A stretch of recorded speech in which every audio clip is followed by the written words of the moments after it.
भगवान व्यास देव जी ने इस श्लोक के ऊपर अर्धाले में लिखा कि अकेले में माता के पास, बहन के पास, बेटी के पास भी एकांत में बहुत देर नहीं रहना चाहिए। तो जैमिनी जी खड़े हो गए, उन्होंने कहा प्रभु ये बात तो समझ में नहीं आई कि विद्वान है, शास्त्र ज्ञानी है, फिर भी वो अपनी माता बहन के पास बहुत देर एकांत न रहने तो बलवान इंद्रिय ग्रामो विद्वान मपिकस, विद्वान को कैसे खींच सकती। अब जैमिनी जी बहुत बड़े विद्वान है वेद के, और शिष्य तो शिष्य ही भगवान श्री कृष्ण द्वैपायन के। व्यास देव जी ने कहा कुछ दिन के लिए हमें बद्री नारायण जाना है, आप इस आश्रम को संभालिए, आप श्रेष्ठ हैं, और फिर आकर मैं उत्तर दूंगा। वो समझ ही नहीं पाए। शाम के गंगा स्नान करके सब संध्या वंदन करके लौट रहे थे, हल्की सी बदरिया छाई, रिमझिम पानी होने लगा, और नौ किशोर अवस्था और पैरों में नूपुर बंधे हुए छमछम करते हुए सामने आ गए। चरणों को देखा, इतने सुंदर श्याम वर्ण चरण। श्री कृष्ण द्वैपायन भगवान व्यास देव जी भी श्याम वर्ण के ही है। अब आज मेरी रक्षा करो, मैं जंगल में अकेली फंस गई हूं, अगर आज रात्रि आपके यहां रुक गई तो सुबह मैं अपने नियत स्थान को पहुंच जाऊंगी, नहीं तो आप समझते हैं स्त्री शरीर है, कोई बाधा हो सकती है। नहीं नहीं, गुरु जी है नहीं, और सब ब्रह्मचारियों का आश्रम है, यहां स्त्री का प्रवेश। अरे इस समय मैं शरणागत हूं, शरणागत के लिए स्त्री पुरुष या पशु पक्षी नहीं देखा जाता, जो शरण में आ जाए उसकी रक्षा की जाती। अब भगवान व्यासदेव जी से बढ़कर ज्ञानी कौन होगा। उनका हाँ ये बात तो है, शरणागत की रक्षा तो हम एक कुटिया दे सकते हैं, और रात्रि में तुम्हें कुटिया नहीं खोलनी। मेरा नाम जैमिनी है, मैं भी आदेश करूं तो भी नहीं, यहां का मैं प्रभारी हूं।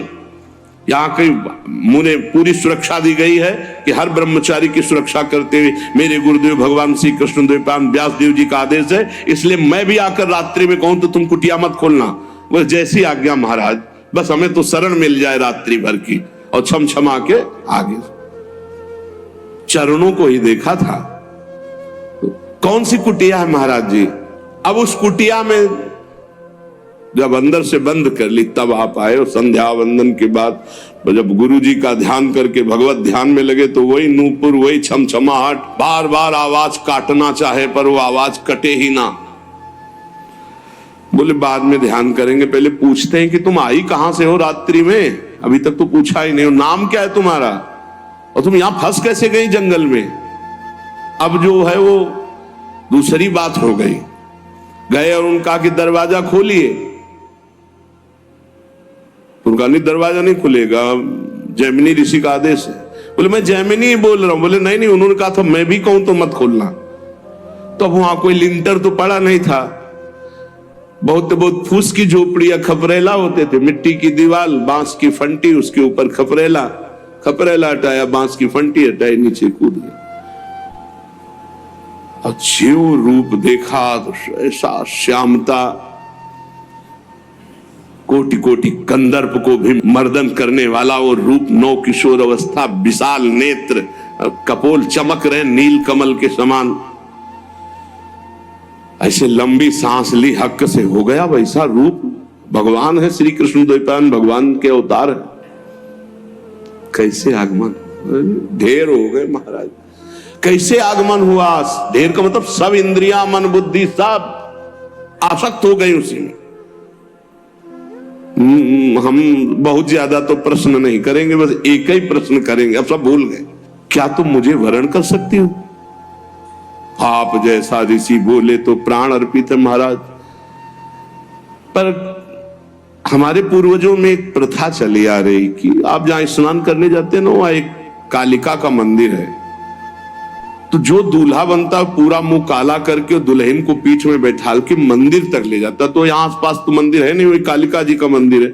आप अगर रात्रि में मुझे अपना मुंह काला करके और वहां तक बैठाल के पीठ में ले जाएं, पक्का ब्याह। तो सोचा रात्रि का समय, सब ब्रह्मचारी, कोई ध्यानस्थ है, कोई भजन परायण, कोई शयन में है, मुंह काला करने में क्या लगता है।